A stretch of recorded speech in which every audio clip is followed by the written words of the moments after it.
WhatsApp social media giant ফেসবুকের অধীনে একটি ইনস্ট্যান্ট মেসেজিং ও কলিং অ্যাপ। বিশ্বব্যাপী 2 বিলিয়নের বেশি ইউজার নিয়ে ইনস্ট্যান্ট মেসেজিং অ্যাপগুলোর মধ্যে জনপ্রিয়তায় সবার শীর্ষে রয়েছে হোয়াটসঅ্যাপ। 2014 সালে ফেসবুক কর্তৃক অ্যাকুইজিশনের পর হোয়াটসঅ্যাপকে ধীরে ধীরে ফেসবুকের ইকোসিস্টেমে ইন্টিগ্রেট করা হয়েছে। 2020 সালের ডিসেম্বরে একটি টুইটের মাধ্যমে head of WhatsApp mister Will Cathcart জানান যে অ্যাপটিতে প্রতিদিন 100 বিলিয়নের বেশি মেসেজ পাঠানো হচ্ছে।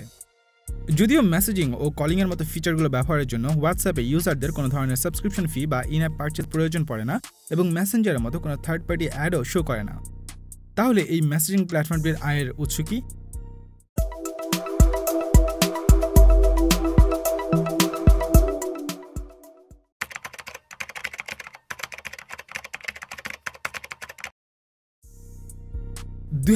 সালে ব্রায়ান অ্যাক্টন এবং জন কোম যৌথভাবে হোয়াটসঅ্যাপ প্রতিষ্ঠা করেন। শুরুতে হোয়াটসঅ্যাপ ইন্ডিভিজুয়াল স্ট্যাটাস আপডেট করার জন্য তৈরি করা হলেও পরবর্তীতে 2009 সালে iOS-এর জন্য ইনস্ট্যান্ট মেসেজিং অ্যাপ হিসেবে লঞ্চ করা হয়। 2010 সালে হোয়াটসঅ্যাপ তাদের অ্যান্ড্রয়েড ভার্সনও রিলিজ করে। এরপরেই হোয়াটসঅ্যাপ দ্রুত গ্রো করতে থাকে এবং 2012 সালের অক্টোবরে মাত্র 2 বছরের মধ্যে এর অ্যাক্টিভ মান্থলি ইউজার 100 মিলিয়ন ছাড়িয়ে যায়। পরবর্তী বছরের ডিসেম্বরে সংখ্যাটি 400 মিলিয়নে পৌঁছে যায়। সহজ user interface, end-to-end data encryption সুবিধা এবং ফাস্ট ও রিলায়েবল মেসেজিং এক্সপেরিয়েন্সের কারণে হোয়াটসঅ্যাপে প্রতি বছরই ইউজার সংখ্যা বেড়ে চলেছে। স্ট্যাটিস্টিকটির তথ্যসূত্রে 2021 সালের জুলাই মাসে বিশ্বব্যাপী হোয়াটসঅ্যাপে 2 বিলিয়নের বেশি এবং মেসেঞ্জারে 1.3 বিলিয়নের বেশি ইউজার রয়েছে। অন্যদিকে চাইনিজ মেসেজিং অ্যাপ উইচ্যাট 1.24 বিলিয়নের বেশি ইউজার নিয়ে তৃতীয় অবস্থানে আছে। হোয়াটসঅ্যাপ ইউজারদের মধ্যে ইন্ডিয়ায় হোয়াটসঅ্যাপ ইউজার কমিউনিটি সবচেয়ে বেশি অ্যাক্টিভ, যেখানে মান্থলি অ্যাক্টিভ ইউজারের সংখ্যা প্রায় 400 মিলিয়ন। ইনিশিয়ালি হোয়াটসঅ্যাপ সাবস্ক্রিপশন মডেলের যাত্রা শুরু করে। তারা আইফোন ইউজারদের জন্য অ্যাপ ডাউনলোডের ক্ষেত্রে 99 সেন্ট চার্জ করেছিল। যদিও ধীরে ধীরে অন্যান্য প্ল্যাটফর্মের জন্য অ্যাপটি রিলিজ করা হলে সেসব প্ল্যাটফর্মের ইউজারদের জন্য ফ্রি ডাউনলোড এবং প্রথম বছর ফ্রি ট্রায়ালে ব্যবহার করার সুযোগ দিয়েছিল এবং ট্রায়াল পিরিয়ড শেষ হলে পরবর্তী বছরগুলোর জন্য 99 সেন্ট চার্জ করত। 2013 সালে হোয়াটসঅ্যাপ অন্যান্য প্ল্যাটফর্মের মতো আইফোন ইউজারদের জন্য সেম সুবিধা নিয়ে আসে।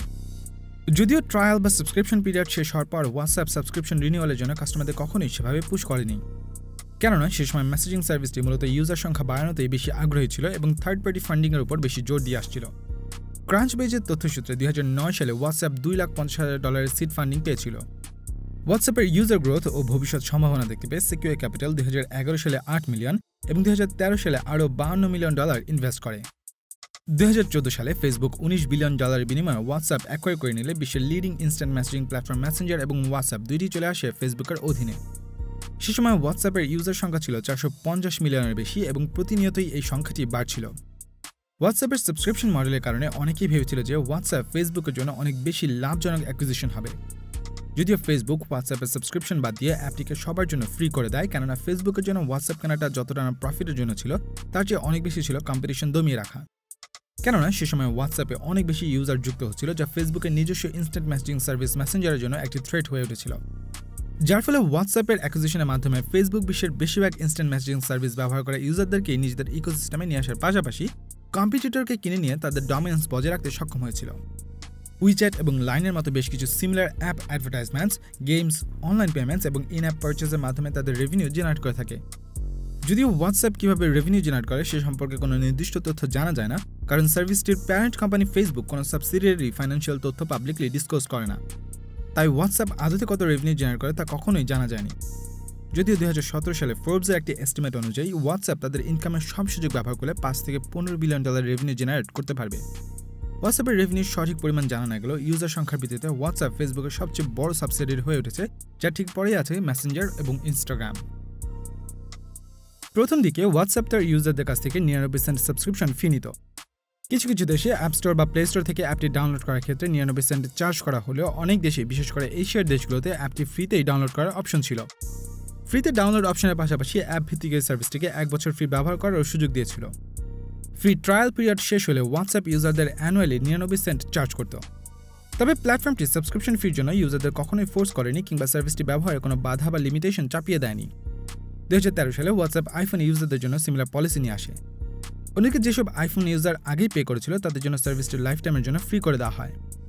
2016 সালের জানুয়ারিতে হোয়াটসঅ্যাপ তাদের সাবস্ক্রিপশন ফি বাদ দেওয়ার ঘোষণা দেয় এবং সবার জন্য অ্যাপটি ফ্রি করে দেয়। If you are not paying for the product, you are the product. বর্তমানে ফ্রি সার্ভিসের যুগে এই কথাটি বেশ প্রচলিত।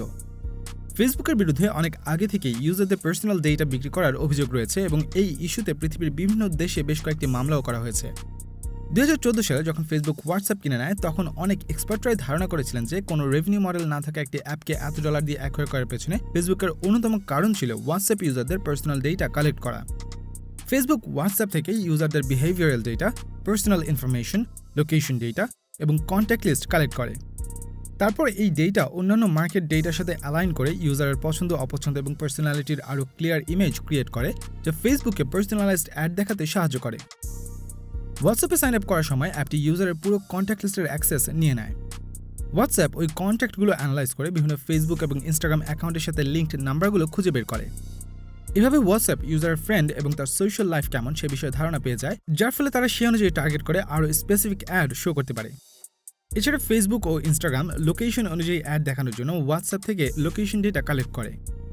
2021 সালের জানুয়ারিতে হোয়াটসঅ্যাপ তাদের ইউজারদের জন্য প্রাইভেসি পলিসিতে একটি পরিবর্তনের ঘোষণা দেয়, যাতে তারা ইউজারদেরকে ডিভাইস আইডি, হোয়াটসঅ্যাপ ব্যবহারের মোট সময় এবং ফেসবুকের শেষ অনলাইন টাইম শেয়ার করার অনুমতি চাওয়া হয়।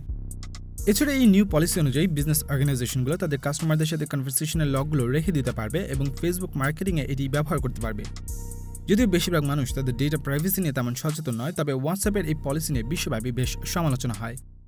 এক্সপার্টদের মতে ইউজারদের থেকে বছরে $1 সাবস্ক্রিপশন ফি নেওয়া বা অন্য কোনো সোর্স থেকে রেভিনিউ জেনারেট করাচ্ছে ফেসবুক ইকোসিস্টেমে ইউজারদের ধরে রাখা বেশি লাভজনক। বর্তমানে ডেটা ডিজিটাল ইন্ডাস্ট্রির সবচেয়ে ভ্যালুয়েবল রিসোর্স। হোয়াটসঅ্যাপের ইউজারদের ডেটা থেকে ফেসবুক বর্তমানে যে পরিমাণ রেভিনিউ জেনারেট করছে তা অন্যান্য রেভিনিউ সোর্সের তুলনায় অনেক বেশি। এই কারণে তারা হোয়াটসঅ্যাপের সাবস্ক্রিপশন ফি বাদ দিয়ে দিয়েছে এবং এটিকে আরও ইউজার ফ্রেন্ডলি করেছে, যাতে করে সবাই নিজেদের পরিচিতদের সাথে যোগাযোগের মাধ্যম হিসেবে হোয়াটসঅ্যাপ আরও বেশি করে ব্যবহার করে। যদিও হোয়াটসঅ্যাপ এই অভিযোগ অস্বীকার করে বলে যে তারা ইউজারদের কনভারসেশন থেকে পার্সোনাল ডেটা সংগ্রহ করতে পারে না, কারণ এটি একটি end to end encryption method ব্যবহার করে। কিন্তু হোয়াটসঅ্যাপ কোনো ওপেন সোর্স অ্যাপ নয় এবং ইউজারদের ডেটা অ্যাক্সেস করতে তারা কোন ধরনের টেকনোলজি ব্যবহার করে তা ফেসবুক ছাড়া কেউই জানে না।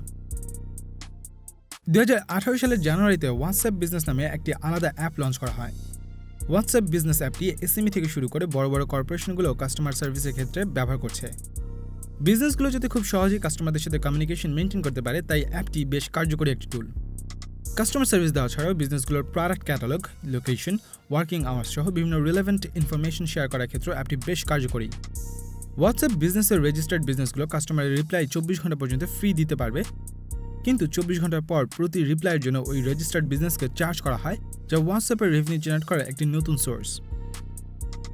2018 সালের ফেব্রুয়ারিতে হোয়াটসঅ্যাপ পে নামে একটি ইন-চ্যাট পেমেন্ট সার্ভিস চালু করা হয়। তবে এর মাধ্যমে শুধুমাত্র ইন্ডিয়ান ইউজাররা তাদের কন্ট্যাক্ট লিস্টে থাকা ব্যক্তিদের টাকা পাঠাতে পারবে। হোয়াটসঅ্যাপের জন্য ন্যাশনাল পেমেন্ট কর্পোরেশন অফ ইন্ডিয়ার সাথে পার্টনারশিপের মাধ্যমে 227টি ব্যাংকের রিয়েল টাইমের ট্রানজ্যাকশনের সিস্টেম চালু করেছে। 2021 সালের মে মাসে ব্রাজিলে হোয়াটসঅ্যাপ পে চালু করা হয়, যা দিয়ে এক অন্যের সাথে লেনদেন করা যায় এবং বিভিন্ন লোকাল বিজনেস থেকে কেনাকাটা করা যায়।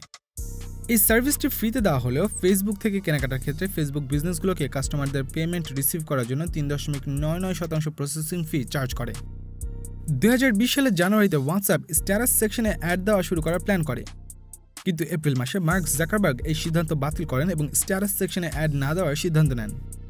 যদিও একটি রিপোর্ট অনুযায়ী তারা ভবিষ্যতে স্ট্যাটাস সেকশনে অ্যাড স্টার্ট করবে।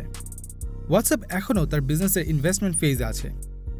বর্তমানে হোয়াটসঅ্যাপের মেইন ফোকাস হলো তাদের প্ল্যাটফর্মে আরও বেশি সংখ্যক মানুষকে অ্যাড করা, যা ফিউচারে প্রচুর পরিমাণে রেভিনিউ জেনারেট করার সুযোগ করে দিবে।